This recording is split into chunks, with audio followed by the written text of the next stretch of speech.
The Batman Who Laughs is one of the more recent additions to the DC universe, from the Dark Multiverse, in the event spearheaded by Scott Snyder and Greg Capullo, Dark Knight's Metal. If you're unfamiliar with it, the story revolves around Batman discovering a dark multiverse beneath the existing DC multiverse, connecting through mysterious metals. Through his investigations, he accidentally releases 7 evil versions of himself, one of which is the terrifying amalgamation of Batman and the Joker, known as the Batman Who Laughs. So today we're counting down some facts about this new nefarious character in our top 10 The Batman Who Laughs shocking facts. And, should be given, this video is rotten with spoilers. You've been warned.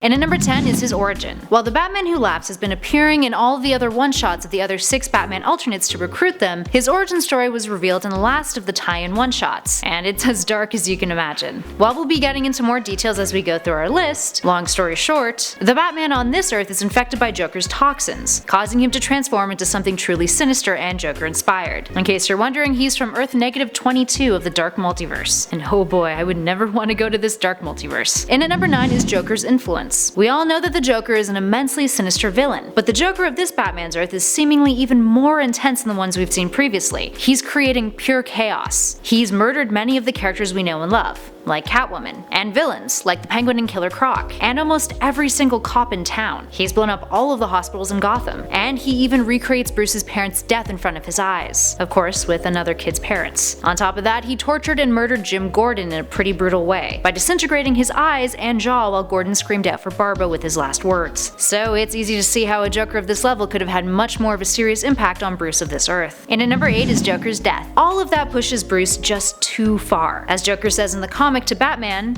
"We're running out of time, you and me." He goes on to say that there is no by the book anymore. I threw the damn thing out. I burned it. And that he was looking for that breaking point, in which I quote, "The joke too far. It has to exist, Bruce. I know it does." And yeah, it really does, with Bat snapping his neck, and fortunately releasing toxins in the process that Batman then inhales. The same toxins that he later finds out was actually killing the Joker slowly, justifying why the Joker pushed things as far as he did. And at number 7 is the other evil Batman. Sidetracking here a bit, let's take a look at the other evil versions of bats that appear in the event, who the Batman Who Laughs is the leader of, in a group called the Dark Knights, working under Barbatos, who is a powerful demon bat god that we still don't know too much about. Also, fun fact, in demonology, Barbatos is a Duke of Hell, who rules legions of demons. Pretty fitting. Anyway, the other Batman who inhabit the other Earths part of the Dark Multiverse include the Red Death, who is an amalgamation of Batman and the Flash on Earth -52 when Bruce steals the Speed Force from Barry Allen. There's the Murder Machine, Earth -44's cyborg-inspired Batman. The Merciless, a new Batman motivated by Wonder Woman's death on Earth -12. The Drowned, who is a female alternate on Earth -11 known as Batwoman, who is at war with Atlantis when Gotham was sunk underwater in retaliation, so she surgically engineered herself to adapt. Then there's Earth -1's The Devastator, in which Batman induces the Doomsday virus on himself in order to defeat Superman. And lastly, Earth -32's Dawnbreaker, who was given a green ring to join the Green Lantern Corps, but uses it for revenge against his parents' killer instead. And at number 6 is the toxins. The toxins released from the Joker after his death, as Batman discovers, will transform him, leaving his superior mind the same, but adding Joker's moralities into the mix. He reveals this to the Bat family, who are all inclined to fight for Bruce and find a solution, but unfortunately by that point it's a bit too late. And at number 5 is his murder spree. Continuing from where our last number left off, the Batman Who Laughs has already claimed Bruce's mind, which he reveals to the members of the Bat family he's gathered, Batgirl, Red Robin, Red Hood, and Nightwing, and then proceeds to murder them with machine guns. From there, the comic flashes forward a week later, where we see that he's murdered most of the members of the Justice League, and with Superman being the last remaining member holding on by a thread, he reveals that he's brought Lois Lane and Superman's son to the JLA Watchtower, then tosses a piece of black kryptonite to Supes, who then goes crazy and murders them alongside Batman Who Laughs. Yeah,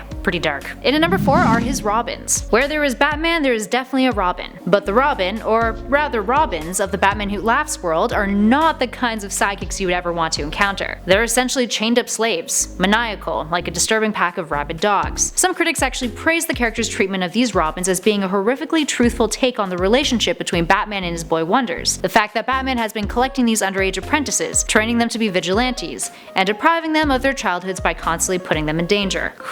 Yeah, that's definitely one way to look at it. And at number 3 is His Earth is coming to an end. After the people of His Earth retaliate, the Batman who laughs pretty much obliterates everything on the planet, until he is all that remains. This causes the world to start to fade from existence. But not before Barbatos shows up, reveals the Dark Multiverse to him, and makes him his leader to guide other evil Batmen in his invasion of the true multiverse. And when he goes to acquire these other twisted Batman alternates, it's moments before their own worlds are about to be erased as well. Which raises some interesting questions about the nature of the Dark Multiverse. Are these negative Earths part of a grander cycle in which the Dark Multiverse resets itself? Or does this just happen to be perfect timing on Barbatos' part? Up next, number 2 is Ninth Metal. While this Batman seems to be a vicious villain for our Earth Zero Batman and co to go up against, he does have one weakness: Ninth Metal. Ninth Metal is a special metal with gravity negating effects, protective abilities. It accelerates healing and increases strength. But not for the inhabitants of the Dark Multiverse, who vibrate at a different frequency to Ninth Metal, and are hurt pretty badly when they come into contact with it. So it's likely we'll be seeing some more Ninth Metal being used sometime soon in the inevitable conflicts to come. And finally, in our number 1 spot, He's Just the Beginning. Get ready for the biggest spoiler of them all on this list. The very end of the Batman Who Laughs one-shot reveals part of the grander scheme behind Barbatos' plan. It's not just 7 evil Batman alternates that will be plaguing the main universe. In one of the last panels of the comic, the Batman Who Laughs not only reveals the twistedly beautiful logic behind his Joker-Batman evolution, but that the larger picture to his new purpose involves bringing in evil alternates. And yeah, they're horrific. Alright, there we have it, friends. That's just the tip of the iceberg when it comes to this terrifyingly new character, and what the overall arc of the Dark Knight's Metal event will entail. While the one-shot posed lots of interesting questions, like who the bandaged man that the Batman Who Laughs has in captivity that we see at the end of the comic, there's still a whole lot more that we'll be learning with the next several issues featured in the event. So keep your eyes peeled. If this was any indicator, it's gonna be a wild ride. In the meantime, maybe hold yourself over with some more Batman videos on our channel, like our top 10 alternate versions of Batman series, or our top 10 alternate versions of Joker series. And hey, if you dug this video, please show us some love and hit those like and subscribe buttons. Thanks for watching, everybody. I've been Kelly Pally, and this has been Top 10 Nerd.